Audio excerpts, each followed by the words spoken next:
Assalamualaikum warahmatullahi wabarakatuh. Bismillahirrahmanirrahim.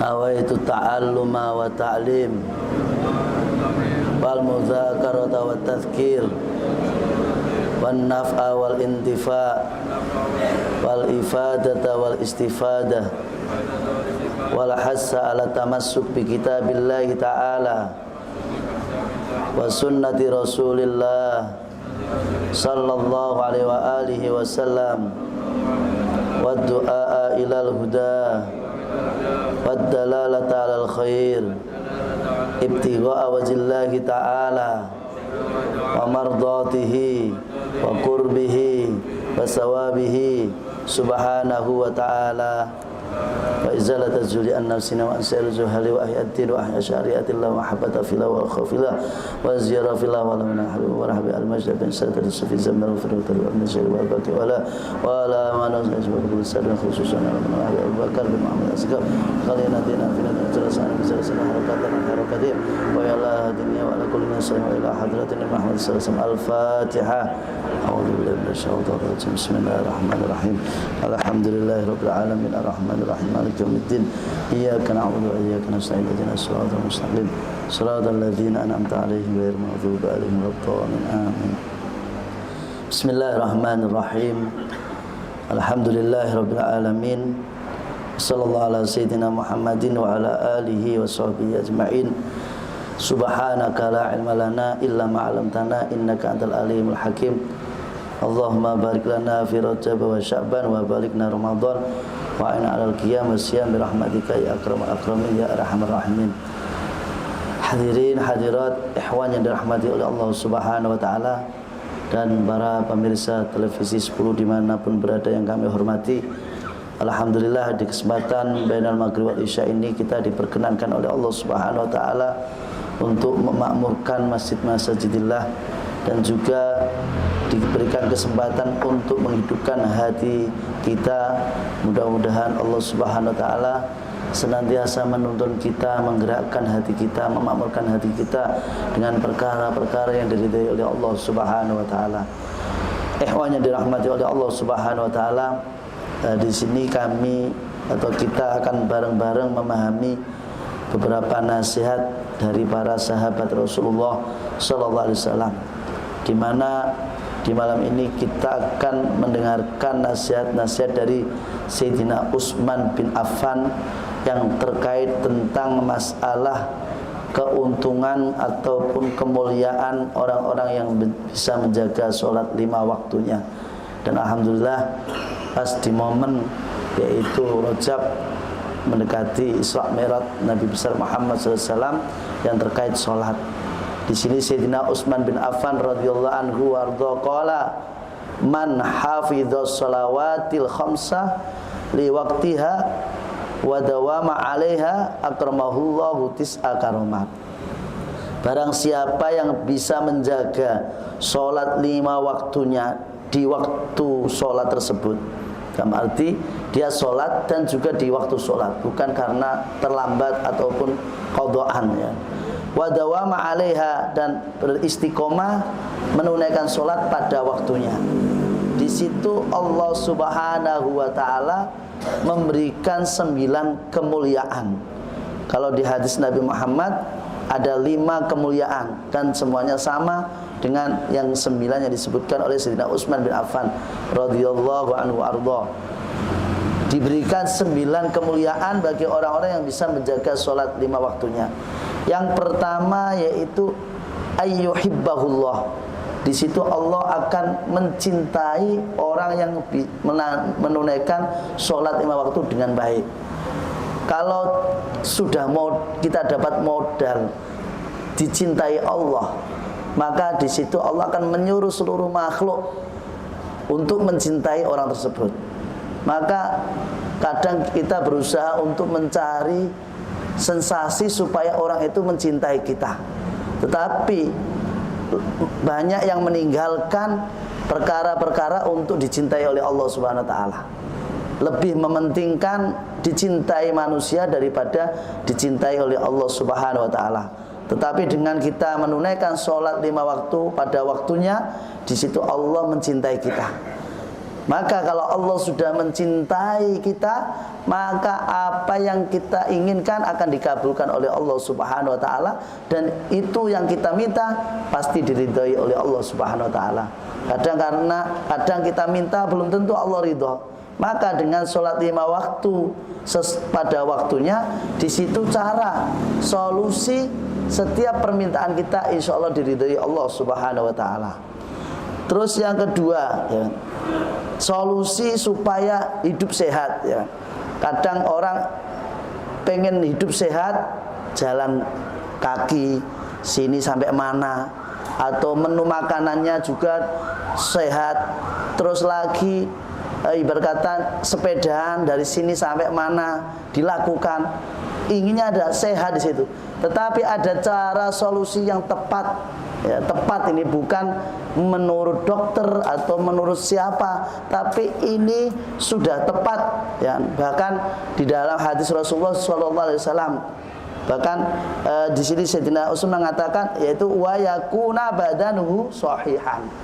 Maka dengan kita sholat 5 waktu pada waktunya, di situ akan menambah kesehatan tubuh kita secara zahir, ya, jasmani kita sehat. Saat kita sujud, aliran darah putih atau bagaimana itu ke otak. Terus kita saat tahiyat akhir, bagaimana ginjal kita. Saat kita ruku, bagaimana posisi pinggang kita dan lain sebagainya.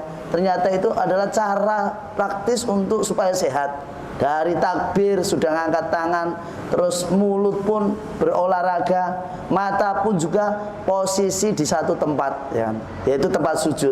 Ya, pernah saya ingat itu waktu sama guru kita itu, waktu pembelajaran untuk bahasanya ya alam gaib waktu itu, saya ingat itu. Maka posisikan matamu pada satu titik, ya, waktu itu ingat itu. Ya, kita gambar di papan tulis putih dikasih bunder hitam. Posisikan dua matamu melihat satu titik itu. Jangan sampai menjadi 2 atau 3. Kalau kamu mampu melihat satu titik dan jadi tetap satu titik, maka kamu bisa akan memandang dengan jernih gitu. Saya ingat itu. Maka begitu juga, ya kan, kita sholat, mata kita bertumpu pada satu titik, yaitu tempat sujud kita. Itu ada supaya mata kita ini bisa konsentrasi, ya kan? Orang kadang tidak bisa konsentrasi disebabkan karena mata ini tidak bisa melihat dalam satu titik gitu. Itu yang kedua, ya, salah satu kemuliaan orang yang menunaikan sholat dengan baik, wa yakunu badanuhu shahihan, diberi kesehatan oleh Allah Subhanahu wa taala, karena dari gerak-gerik sholat dari takbir sampai salam semuanya menambah kesehatan. Bahkan dokter pun merujuk ke situ untuk menunaikan sholat dengan baik.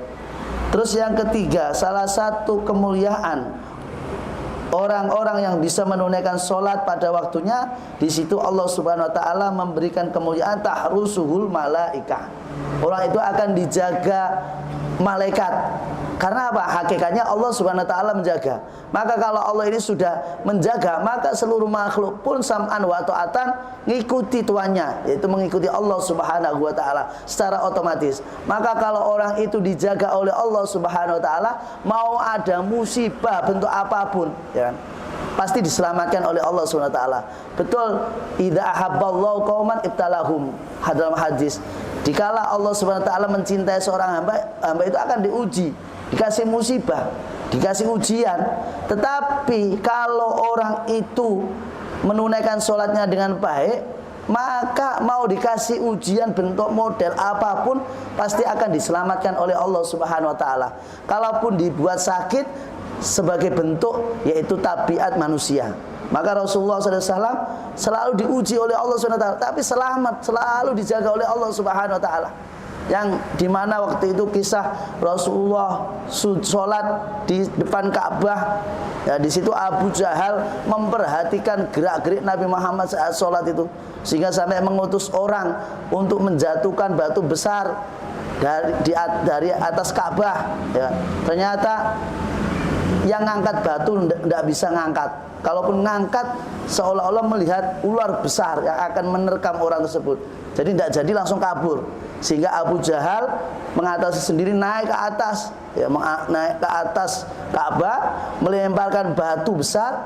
Saat batu dijatuhkan, ternyata tiba-tiba dari dinding Ka'bah keluar batu yang menonjol itu, langsung batu mengenai batu besar mengenai batu bata, terus tidak jatuh di atas kepala Rasulullah SAW. Dan Abu Jahal melihat sosok yang gede di situ. Disitulah makna gambaran di mana orang-orang yang menunaikan sholat dengan baik, Allah selalu menjaga walaupun dikasih ujian. Maka dikala seseorang ini bisa menunaikan sholat dengan baik, walaupun dia mendapati suatu problem yang banyak, di situ Allah akan jaga, minimal tetap dijaga hatinya supaya tidak jauh dari Allah Subhanahu wa ta'ala.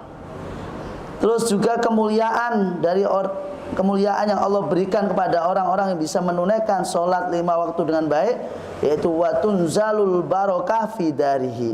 Allah berikan keberkahan di dalam rumahnya. Maka salah satu bentuk kesunahan sholat sunnah itu di rumahnya, supaya apa? Rumah itu terbentuk baiti jannati, rumahku surgaku. Orang banyak mengidam-idamkan rumahnya kayak surga. Secara zahiriyah sekarang dibentuk kayak estetik, ya kan? Rumahnya ukuran berapa dibentuk kayak rumah bentuk hotel.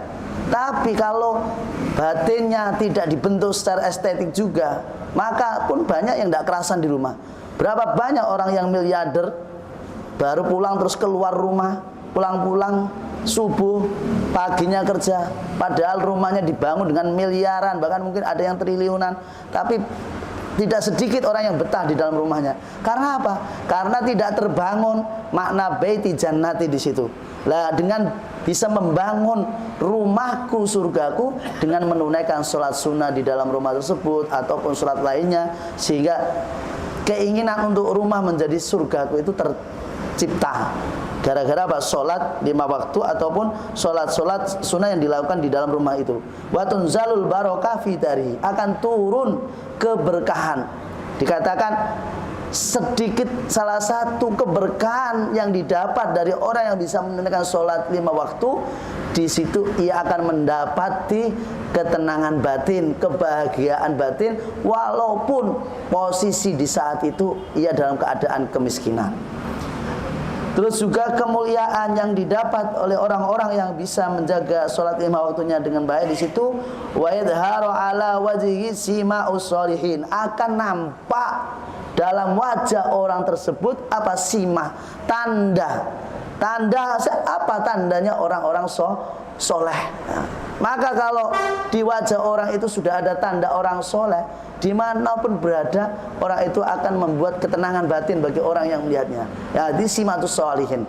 Maka orang-orang yang soleh ini diharapkan, apalagi kadang kita berusaha bagaimana bisa duduk dengan orang yang soleh. Bahkan dikatakan duduk dengan orang soleh itu yang pernah kita sampaikan, itu adalah suatu keutamaan, ya, keistimewaan, karena tidak semua orang bisa duduk bersama orang yang soleh, ya. Bahkan kata Syekh Abdul Qadir Al-Jailani, orang itu bisa duduk dengan orang yang soleh, tapi tidak bisa mengambil ilmu orang yang soleh itu sudah termasuk orang yang rugi. Coba kita bayangkan, duduk sama orang soleh kok iso dikatakan masih rugi, itu di mana? Gara-gara apa? Tidak mengambil ilmunya, duduk-duduk tok. Padahal duduk sama orang soleh itu sudah mendapatkan keberkahan. Tapi bagi Syekh Abdul Qadir Jailani masih rugi. Itu justru rugi di situ. Dia duduk sama orang soleh cuma duduk-duduk tok. Nah, karena apa? Di balik orang soleh itu ada ilmu dari Rasulullah Sallallahu Alaihi Wasallam. Ya, seperti, mohon maaf, seperti orang baca sholawat saja, itu seperti orang yang memandang Rasulullah SAW. Orang yang memandang Rasulullah itu masih rugi. Padahal memandang Rasulullah itu suatu keberkahan, tapi kok masih rugi? Karena apa? Dia bisa menatap wajah Rasulullah, dekat dengan Rasulullah, setidaknya dia bisa dapat nasihat dari Rasulullah Sallallahu Alaihi Wasallam. Apa? Ada kajian taklimnya di situ.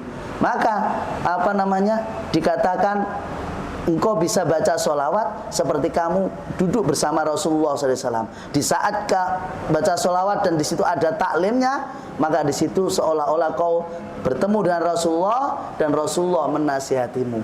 Itu suatu kesempurnaan, suatu keberuntungan yang luar biasa. Maka para sahabat Rasulullah itu kalau ketemu Rasulullah pasti yang diminta apa? Yaitu minta doanya, minta nasihatnya. Maka sahabat itu kayak berlomba-lomba untuk mengumpulkan hadisnya Rasulullah SAW. Karena setiap kepanggil Rasulullah, ketemu Rasulullah, mesti ya Rasulullah, usi ini ya Rasulullah, aku minta nasihat, minta wasiat darimu, beri sesuatu ilmu. Maka di situ, begitu juga saat kita duduk sama orang soleh, apa? Minta nasihat, selalu minta nasihat. Maka sering Al-Habib Umar bin Muhammad bin Salim Hafid itu kalau santrinya saat keluar jangan lupa ziaratus sholihin. Kalau itu ziaratus sholihin yang ahya masih hidup, utlub minhu ilmu, utlub minhu barokah, minta dari beliau-beliau doanya, ilmunya, nasihatnya, atau mungkin baca kitab di depan beliau. Disitulah kita untuk mendapatkan keberkahan. Jangan sampai kita hanya memandang wajah orang soleh saja, tapi tidak mendapatkan nasihat dari ilmu-ilmu mereka. Karena di situ bagi Syekh Abdul Qadir Jilani masih rugi orang tersebut. Maka dengan kita bisa sholat 5 waktu dengan baik, maka akan Allah tampakkan di wajah kita wajah orang-orang yang soleh. Kalau wajah-wajah orang soleh ini nampak di wajah kita, minimal mengurangi kesusahan, kesedihan, kegelisahan orang-orang yang ada di sekitar kita. Kok bisa? Karena menatap wajah orang soleh itu suatu keutamaan, keberkahan, dan bisa masuk dalam hati, bisa merubah kegelisahan tersebut menjadi ketenangan dan kenyamanan. Terus juga kemuliaan orang-orang yang kemuliaan yang didapat orang-orang yang bisa menunaikan sholat 5 waktu dengan baik, yaitu wa yulayyinallahu qalbah. Allah berikan hati yang lain, hati yang lunak. Makna hati yang lunak ini apa? Rahmatnya tinggi, kasihannya sama makhluknya masya Allah, pekah, orangnya pekah. Lihat sesuatu pekah, tanpa diperintah melihat. Misalnya di jalan ada orang yang butuh bantuan, langsung. Karena apa? Di situ yulainullahu qalbah. Sedikit ada rasa yang aneh, dia langsung berbuat tanpa diperintah ataupun tanpa ada yang mendorong di situ.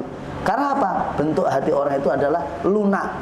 Seperti Rasulullah SAW, rahmatnya luar biasa. Sampai hewan, sampai makhluk apapun sudah mengakui kemurahan hati Muhammad SAW. Terus yang ketujuh, salah satu kemuliaan yang didapat, wa yamurra 'ala sirat al-mustaqim kal barqil lami, di mana orang itu melewati siratal mustaqim seperti kilat layaknya. Dengan apa? Salat 5 waktu. Maka banyak orang yang meninggalkan sholat, dia mementingkan apa? Kurban. Katanya korban bisa melewati siratal mustaqim seperti kilat, tapi dia meninggalkan sholat 5 waktunya. Padahal walaupun tidak berkorban, tapi menunaikan sholat 5 waktu dengan baik, maka dia akan melewati siratal mustaqim seperti kilat. Dikatakan dalam kitab bahwasanya siratal mustaqim ada yang mengatakan itu lurus. Kita baca waktu itu ada yang turunan curam, ya, turunan curam 1000 tahun. Setelah turunan curam, terus tanjakan curam itu pun 1000 tahun, terus baru datar 1000 tahun. Berarti kalau diutar 3000 tahun perjalanan melewati siratal mustaqim, yang mana tajamnya itu lebih tajam daripada samurai. Sampai ulama sebagian menjelaskan lebih tajam daripada samurai. Itu tentang apa? Yaitu siratal mustaqim. Terus juga yang ke-8 tentang kemuliaan yang didapat orang-orang yang bisa menunaikan sholat dengan baik, yaitu wa yunjiyahullahu minan nar, yaitu orang itu akan diselamatkan dari siksa api neraka.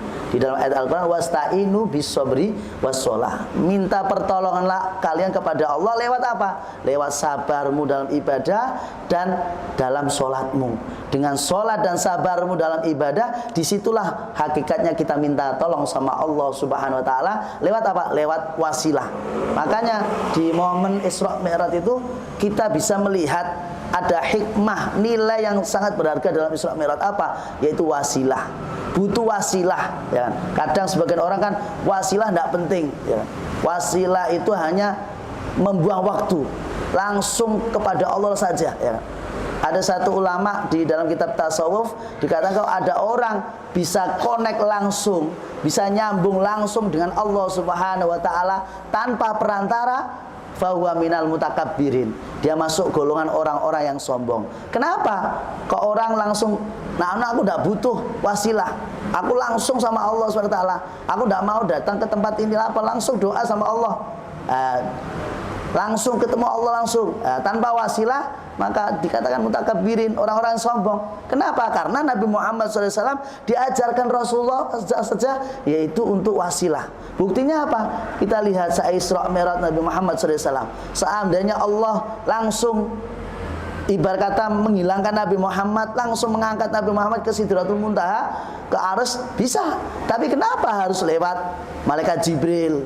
Kenapa harus lewat Buraq untuk mengantarkannya Nabi Muhammad dari Mekah ke Palestina, ke Palestina sampai ke langit 1, 2, 3, 4, 5, 6, 7 sampai ke Arsy, sampai ke Sidratul Muntaha dan lain sebagainya. Itu karena lewat mereka, yaitu malaikat Jibril, dan sama waktu itu Buraq. Nah, itu menunjukkan bahwasanya Rasulullah mengajarkan kita ini adanya wasilah untuk bisa dekat dengan Allah Subhanahu wa taala. Kita bisa mengenal Allah lewat Rasulullah SAW. Maka untuk bisa lebih dekat dengan Rasulullah, yaitu lewat orang-orang yang soleh. Dengan kita dekat dengan orang yang soleh, meminta ilmu dari beliau-beliau itu, insya Allah kita bisa dekat dengan Rasulullah SAW. Kalau sudah dekat dengan Rasulullah, pasti akan dekat dengan Allah Subhanahu wa taala. Kalau sudah dekat dengan Allah Subhanahu wa taala, maka baru ridho lah yang kita dapatkan. Kalau ridho ini sudah kita dapatkan, dunia akhirat adalah surga. Maka banyak ulama-ulama hidupnya di dunia sudah kayak di surga, ya. Maka kita lihat banyak ulama-ulama Hadramaut ibarat kata memberikan ilmu ke kita, menjelaskan ciptakan dunia kita sebagai surga. Belum masuk surga beneran, di dunia sudah kayak surga. Karena apa? Kumpul sama orang soleh, tidak ada waktu kecuali ingat sama Allah, tidak ada waktu kecuali dijak taklim para ulama orang soleh. Nah, ini kan kehidupan ahli surga di situ. Belum masuk surga sudah terasa surganya. Bagaimana kalau sudah masuk surga di situ? Maka banyak orang-orang lupa, ternyata aku kok hidup di dunia. Tak kira saya hidup di surga. Karena apa? Sehari semalam 24 jam sehari-harinya hanya bersama orang-orang yang soleh, orang-orang yang diridhoi oleh Allah Subhanahu wa taala. Terus juga kemuliaan yang didapat orang-orang yang bisa menunaikan sholat 5 waktu dengan baik, yaitu wa yunzilahullahu fi jiwaril ladzina la khaufun alaihim wala hum yahzanun, yaitu Allah kumpulkan orang tersebut dengan orang-orang yang la khaufun alaihim wala hum yahzanun. Siapa itu? Yaitu auliyaillah, kekasih Allah Subhanahu wa taala, atau dikatakan orang-orang yang bertakwa. Maka orang yang bisa sholat 5 waktu dengan baik, maka di situ besok di akhirat akan dikumpulkan dengan orang-orang yang dicintai, yaitu orang-orang yang bertakwa. Tapi yang jadi pertanyaan, sholat yang bagaimana ini? Sholatnya yaitu shollu kama ra'aitumuni usolli, seperti sholatnya Rasulullah SAW. Nah, terus bagaimana sholatnya seperti sholat Rasulullah? Berarti kita harus meniru sholatnya para ulama. Dengan cara apa? Dengan mencari ilmu, belajar bersama beliau-beliau ini, baru kita dapat ilmu sesuai akhlak Nabi besar Muhammad sallallahu alaihi wasallam. Karena kalau sholat itu sesuai shollu ra'aitumuni kama usolli, seperti sholatnya Rasulullah, maka di situ akan tercipta innas sholata tanha anil faksya'i wal munkar. Gara-gara dengan sholat yang baik menurut syariat, maka orang itu insya Allah tanha anil faksya wal munkar, akan dijauhkan dari keburukan dan kemaksiatan. Maka orang yang beribadah itu ada kalanya Allah mudahkan untuk taat. Allah mudahkan untuk taat, tetapi belum tentu Allah kasih babul qabul. Allah belum tentu ngasih orang itu pintu diterimanya ibadah tersebut. Maka banyak orang yang beribadah, suka dermawan, tapi maksiatnya jalan terus. Dia sholat 5 waktu di masjid, Masya Allah. Sepulang dari masjid, bertengkar sama mertua, bertengkar sama tetangga. Nah, ini berarti menandakan Allah buka pintu taatnya, tapi Allah belum buka pintu terima amal ibadahnya. Ada kalanya orang ibadah, tapi tidak banyak, tapi Allah sudah buka pintu terima ibadahnya orang tersebut. Maka sebagian orang ada yang beribadah kadang, sholat 5 waktu dijaga, tapi taklimnya kadang, atau terus kumpul orang soleh kadang, tapi karena pintu kabulnya ini dibuka oleh Allah SWT, sehingga orang itu cepat naik derajat, sehingga orang itu masuk golongan orang-orang yang diridhai oleh Allah Subhanahu wa taala. Mudah-mudahan kita termasuk hamba Allah yang dikasih mudah, bab taatnya dibuka oleh Allah, dan bab kabul, pintu diterima amal kitanya juga dibuka oleh Allah Subhanahu wa taala. Terus juga dilanjut dalam nasihatnya Sayyidina Utsman bin Affan, yang mana beliau mengatakan tentang yaitu perkara yang sangat sia-sia di dunia ini. Apa itu? Beliau mengatakan perkara yang sangat sia-sia yang ada di dunia itu ada 10 ya. Perkara yang dianggap sia-sia di dunia menurut Sayyidina Utsman bin Affan itu ada 10. Yang pertama apa? Yaitu alimun la yus'alu anhu. Orang alim tapi tidak ditanya, tidak manfaat ilmunya ya. Maka pernah di dalam kitab Ta'limu Ta'lim itu ada 2 santri mondok situ. 2 anak ini rajin, tawadhu, soleh, terkenal pokoknya santri teladan di situ, dan cerdas, banyak prestasi. Saat pulang ke rumahnya masing-masing, yang satu ilmunya bermanfaat, yus'al, ditanya orang untuk memberi nasihat sampai waktunya habis untuk memanfaatkan ilmunya. Sedangkan yang satunya nganggur, ilmunya tidak manfaat sama sekali. Terus tidak ada kegiatan kecuali hanya hubud dunia di situ. Sehingga para ulama-ulama ini meneliti apa penyebab 2 santri kok berbeda di masyarakat. Padahal di pondoknya Masya Allah soleh, di pondoknya sregep, rajin, tawadhu, terus ibarat kata wong Jawa mempeng, tirakate yo kendel. Loh, ternyata kok di rumah berbeda. Ternyata diteliti sepele, gara-gara ada yang mengatakan gara-gara saat dia mutola'ah, murojaah, membaca kitab ataupun ngaji, kadang wudhu, kadang enggak, bahkan kadang tidak menghadap kiblat. Itu saja penyebabnya kayak gitu, akibatnya kayak gitu. Apalagi di akhir zaman ini santri sudah tidak kenal gurunya, kalaupun kenal pernah dimusuhi, atau kadang naudzubillah min dzalik guru ditantang, kadang guru tidak dianggap guru. Bagaimana orang mau dapat ilmu sedangkan gurunya tidak diakui, pemilik ilmu tidak diakui, bagaimana dia mau mendapatkan ilmu di situ? Maka di akhir zaman ini banyak orang-orang pinter tapi tidak memiliki ilmu sama sekali, yaitu ilmu yang manfaat.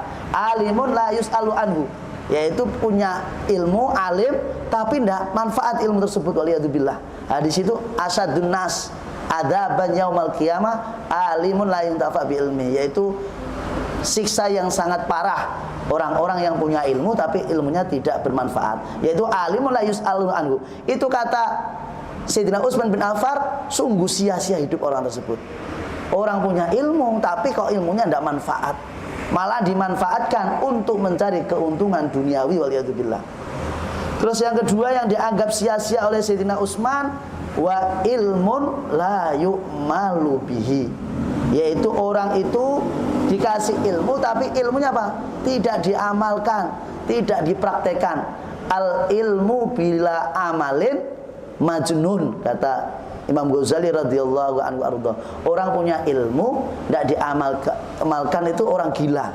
Wal amalu bila ilmin batil, dan ngamalkan beribadah tapi tanpa ilmu, tanpa rujukan ilmunya Rasulullah SAW, batil, tidak diterima oleh Allah Subhanahu wa ta'ala.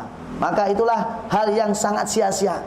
ilmu, punya ilmu dan diamalkan. Hanya apa? Jadi koleksi di situ. Waliyadzubillah. Terus yang ketiga, ra'yun shawabun la yuqbal, yaitu pendapat yang benar dan tidak dipakai. Nah, di akhir zaman ini banyak, ya kan? Ada usulan-usulan yang baik, ada perkataan-perkataan yang baik tapi tidak dianggap. Tapi kalau yang ngomong itu orang kaya raya, walaupun salah dianggap itu benar. Karena apa? Karena memang sudah akhir zaman dan itu suatu hal yang sudah teranggap aneh di situ. Suatu pendapat atau nasihat yang benar tapi tidak dipakai, tidak diterima, hanya lewat kuping kiri dan lain sebagainya. Terus yang keempat, yaitu silahun la yustakmal, yaitu punya pedang tapi tidak dipakai. Makna pedang tidak dipakai apa? Kekuasaan. Orang itu dikasih kekuasaan, baik dari kekuasaan dalam pemerintahan atau kekuasaan dalam organisasi, tidak dimanfaatkan untuk kebaikan, malah untuk apa? Mendukung kemaksiatan, ya kan? Pernah itu di salah satu cerita, sering pernah saat kajian sama Habib Umar menceritakan di daerah Shibam, waktu itu di daerah Shibam, namanya wali itu lupa saya itu. Di situ beliau itu menantunya seorang, waktu itu muhafadzah, kayak berkata wali kota di kota Shibam, ya. Lah, mertuanya itu suatu saat pengen cari keuntungan dari masyarakat. Lah, menantunya ini karena orang alim, supaya omongannya ini, raja ini diterima oleh masyarakat, menantunya ini supaya ikut bantu ngomong. Karena menantunya ini ulama, kalau ngomong insya Allah disetujui dan dijalani oleh masyarakat gitu. Tapi ini masya Allah, ya, ulama ini tahu yang dilakukan mertuanya ini mau mendolim rakyat, dia tidak mau, sehingga dipaksa. Dan suatu kemuliaan yang Allah berikan kepada wali tersebut, mertuanya itu ngancem, kalau kamu tidak mau ngikutin saya, wis tidak usah jadi menantu saya. Ya. Ternyata karena ini walinya Allah SWT, beliau itu punya istri dua. Istri yang pertama itu dari putri raja itu hamil tua itu, yang kedua itu belum hamil. Terus beliau ngomong, iya ayah khair, siap saya, tapi syaratnya janin yang dalam kandungan harus aku ambil biar selesai urusan. Terus raja itu tertawanya, tidak mungkin, mau janin dipindah bagaimana, maksud digugurkan. Karena ini kekasih Allah Subhanahu wa taala dan itu khariqul adah, ya. Bahasanya khairul adah itu sudah di zaman ini sudah tidak ada kayak gitu dan aneh, ya. Apalagi mungkin dianggap khurafat, ya. Kadang orang itu rame-ramenya sidik-sidik khurafat, ya. Padahal khurafat itu dikisahkan waktu Rasulullah SAW cerita sama Sayyidah Aisyah, hal yang aneh. Terus Sayyidah Aisyah nyinggung, hal huwa khurafat ya Rasulullah. Terus Rasulullah tanya, apakah engkau tahu khurafat itu apa maksudnya? Kata Sayyidah Aisyah, wallahu a'lam wa rasuluh. Terus Sayyidina Rasulullah SAW cerita, khurafat karena dulu asal usul nama khurafat itu dulu di zaman Bani Israel ada seorang pemuda namanya khurafat.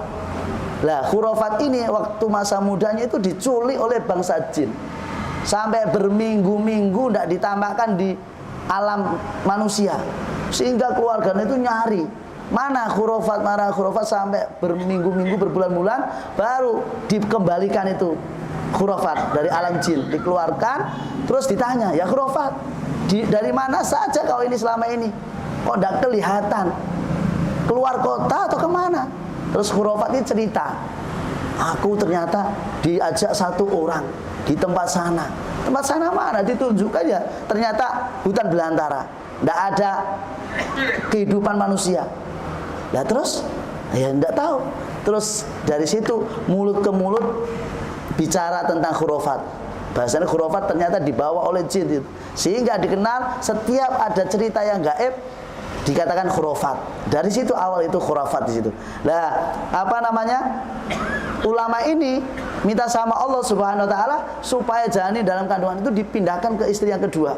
Subhanallah, Allah ngasih kemuliaan kepada orang yang soleh itu, Allah memindahkan janin dalam kandungan itu ke perut perempuan itu, sehingga mertuanya itu langsung minta maaf, bertobat, dan minta tolong supaya untuk tidak diceraikan anaknya di situ. Nah, itu gambaran orang-orang yang sudah dekat dengan Allah Subhanahu wa taala, yaitu tadi kaitan wasilahun la yusta'mal, yaitu orang memiliki kekuasaan, memiliki kekuatan untuk bisa merubah supaya Islam tambah berkembang mudah, tapi mereka tidak melakukannya, malah dimanfaatkan untuk membela orang-orang yang memusuhi Islam. Nah, di situ berarti suatu hal yang sangat sia-sia. Punya kekuatan, punya kekuasaan, tapi tidak dipakai untuk kemaslahatan agama Islam. Terus yang kelima, yang termasuk perkara yang sangat sia-sia adalah masjidun la yusalla fihi. Masjid, tapi asas bangunan masjid tidak digunakan semestinya, tidak dibuat sholat. Kalaupun dibuat sholat, tapi tidak bisa dibuat untuk kemakmuran yang lain. Apalagi akhir zaman ini banyak orang niat bangun masjid bukan untuk untuk tempat ibadah, tapi untuk tempat wisata. Waliyadzubillah. Ibarat kata sudah dikemas, bolehlah dibangun semegah mungkin, tapi harus ditulis tata krama saat masuk ke masjid. Banyak orang tidur-tiduran, santai-santaian, foto-fotoan, ceklak-ceklik sana sini, sampai menghilangkan kemuliaan masjid.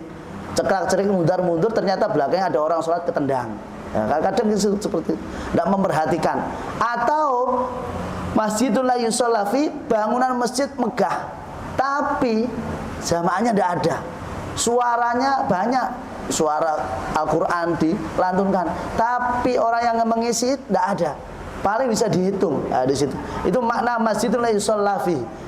Terus juga hal yang sia-sia menurut Sayyidina Utsman bin Affan, yaitu mushafun la yukra'u'an. Adanya Al-Quran tapi tidak pernah dibaca. Kalaupun dibaca tapi tidak mau memahami isi Al-Quran maksudnya apa, pokoknya hanya baca aja. Apalagi di akhir zaman ini dikatakan salah satu tanda-tanda hari kiamat di mana akan bermunculan orang-orang yang hafal Al-Quran tetapi hanya di kerongkongan saja. Maknanya apa? Tidak diamalkan sama sekali, hanya jadi bahan keuntungan duniawi bagi mereka yang hafal Quran. Tapi tidak semua orang-orang yang hafal Quran. Yang mudah-mudahan orang-orang yang hafal Al-Quran bisa mengamalkan isi Al-Quran sehingga mereka diridhai oleh Allah Subhanahu wa ta'ala. Mushafun la yukra'anhu, ya. Banyaknya Al-Quran tapi tidak dibaca, tidak dipahami isi kandungannya. Itu hal yang sangat sia-sia bagi Sayyidina Utsman bin Affan. Terus juga wa malun la yunfaqu minhu. Allah kasih harta orang tersebut, tetapi la yunfaq minhu, tidak dia infakkan. Ya.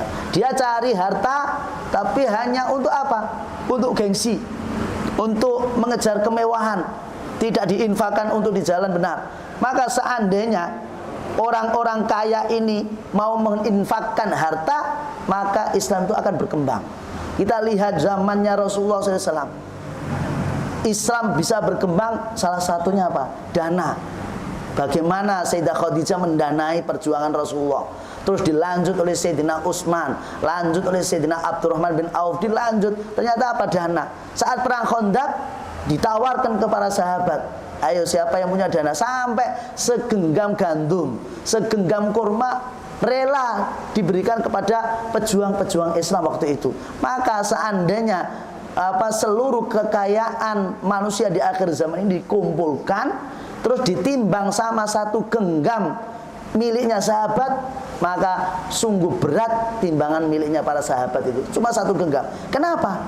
Karena posisi itu dia benar-benar tidak mampu, tapi ikhlas untuk perjuangan Islam. Orang sekarang banyak tapi untuk perjuangan Islam mikir-mikir di situ sebagian orang. Maka disitulah salah satu kelemahan perkembangan Islam. Karena banyaknya orang kaya Muslim tapi dilarikan bukan untuk perjuangan Islam, tapi hanya untuk mencari keuntungan pribadi, baik keuntungan di dunia, mungkin juga untuk keuntungan akhirat. Tapi kalau dia manfaatkan untuk perjuangan Islam, maka dia dapat segalanya dari Allah Subhanahu wa ta'ala. Terus yang ke-8 tentang hal yang sangat sia-sia bagi Sayyidina Utsman bin Affan, yaitu wa khailun la yurkab. Allah berikan kendaraan tapi tidak dipakai. Tidak dipakai untuk kemanfaatan. Dia dikasih HP, tapi HP-nya tidak digunakan untuk dakwah, malah digunakan untuk menghujat orang, untuk membuli orang, bahkan untuk menipu orang, mengatasnamakan Islam waliyadzubillah. Nah, ini berarti dia punya kendaraan tapi tidak dimanfaatkan. Atau dia punya kendaraan dalam arti dia punya mobil ataupun punya uang untuk bisa membeli segalanya, tapi dia tidak menggunakannya untuk kemaslahatan Islam. Nah, disinilah termasuk golongan orang-orang yang disia-siakan oleh Allah Subhanahu wa taala, sehingga hidup orang tersebut sia-sia di dunia dan akhirat.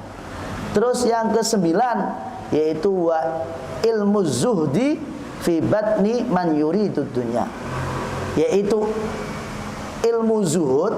Banyak orang belajar tentang zuhud, tetapi yang belajar itu malah yuridud dunya. Siapa? Biasanya kalau zuhud itu para ulama-ulama. Tetapi kalau ulama ini sudah yuhibbud dunya, siapa lagi yang akan belajar zuhud? Karena zuhud ini tingkatan orang-orang yang dicintai oleh Allah Subhanahu wa taala. Tidak ada yang mampu memiliki sifat zuhud kecuali hamba itu masuk golongan kekasih Allah Subhanahu wa taala. Lah, mudah-mudahan kita bisa masuk golongan orang-orang yang zuhud, orang-orang yang tidak gila dunia. Kalaupun Allah memberikan dunia kepada kita, mudah-mudahan dunia itu kita jadikan sarana untuk berdakwah, sarana untuk berjuang, untuk memperkembangkan atau untuk menyebarkan syariat-syariat Rasulullah SAW di kalangan masyarakat. Karena banyak di akhir zaman ini, banyak masyarakat yaitu al-fuqara yabi'una akhiratuhum bidunyahum. Banyak orang fakir miskin, ya, dan mereka menjual agamanya. Karena apa? Posisi mungkin kelaparan, kehausan, sehingga tidak ada satu pun yang menolong kecuali apa? Orang-orang Yahudi dan Nasara. Nah, disitulah posisi kita ini setidaknya bisa mengenalkan mereka tentang agama Islam, tentang syariat Islam, atau mencintai Nabi besar Muhammad sallallahu alaihi wasallam. Terus yang ke-10 terkait perkara yang sangat sia-sia menurut Sayyidina Utsman bin Affan, yaitu wa umrun tawilun la yatazawwadu fihi li safarihi, yaitu orang itu dikasih umur panjang tapi tidak digunakan untuk mencari bekal kematiannya. Dikatakan Syekh Iskandar At-Tailah mengatakan man burika lahu fi umri adraka fi yasiri minaz zaman min minanillahi ta'ala, ya kan? Dikatakan orang yang umurnya itu diberkahi oleh Allah Subhanahu wa taala, maka di waktu singkat orang itu akan mendapatkan keanugerahan dari Allah Subhanahu wa taala yang mungkin anugerah itu tanpa disadari, tanpa usaha. Lewat apa? Kalau umurnya barokah. Kita lihat Imam Ghazali radhiyallahu anhu arda, umur cuma 55 tahun, Masya Allah, karangannya penuh barokah, menjadi rujukan para ulama, kitab Ihya Ulumuddin. Bahkan para ulama, bahkan ulama-ulama Hadramaut Maut Imamul Haddad, Habib Abdullah bin Al-Haddad sudah memuji kitab Ihya Ulumuddin. Dan para ulama-ulama lain banyak yang mengatakan seandainya tidak ada Al-Quran dan hadis, maka Ihya Ulumuddin pantas menggantikannya. Saking apa? Komplitnya di situ tentang kitab Ihya Ulumuddin. Umur 55 tahun ternyata keberkahannya didapat semua oleh Imam Ghazali radhiyallahu anhu arda. Karena apa? Di situ karena tirakat beliau, istihadnya beliau dalam proses mencari ilmu. Mudah-mudahan kita diberikan oleh Allah umur yang panjang dan ilmu yang barokah, dikasih umur yang panjang dan umur yang barokah, sehingga kita bisa beribadah diridhoi oleh Allah Subhanahu wa taala. Amin ya rabbal alamin. Wallahu a'lam bishawab. Wa sallallahu ala sayyidina Muhammadin wa ala alihi washabbihi wasallam. Walhamdulillahi rabbil alamin. Bismillahirrahmanirrahim. La ilaha illallah al-mawjud fi kulli zaman.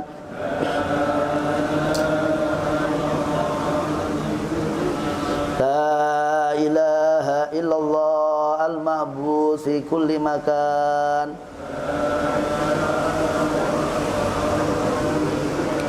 La ilaha madhkur bi kulli lisan. La ilaha illallah al-ma'ruf bil ihsan. La ilaha illallah kulla yawmin huwa fi syan. La ilaha illallah al-aman al-aman min zawalil iman. Wa min fitnati syaitan. Ya qadimal ihsan, kam laka alaina min ihsan, ihsanukal qadim.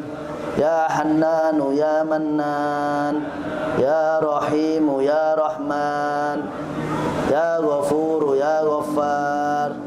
Ighfir lana warhamna wa anta khairur rahimin. Wa sallallahu ala sayyidina Muhammadin wa ala alihi wa sahbihi wa sallam. Bismillahirrahmanirrahim. Allahumma salli wa sallim ala sayyidina Muhammad miftahi babi rahmatillah adada ma fi ilmillah salatan wa salaman daimain bi dawami mulkillah wa ala alihi wa sahbihi. Allahumma ja'al fi ta'atika farahi wa sururi wa fi mardatika jami'a umuri. Allahumma ya alim bi halati wa muttali ala sarairi wa niyati igdi jami'a hajati waghfir dhunubi wa sayyiati wa tajawaz an khati'ati wa zallati wa taqabbal jami'a hasanati wa samihni fima madha wa ma yati waktubni fi diwani sadati wasluk bi sabila najati fi hayati wa mamati. Allahumma inni tami'un fi adha raghibun fi ridha mustaslimun li qada faktubni min awliya wasluk bi sabila huda wa alhiqni bi asfiya. Wa sallallahu ala sayyidina Muhammadin wa ala alihi wa sahbihi wa sallam walhamdulillah Rabbil alamin.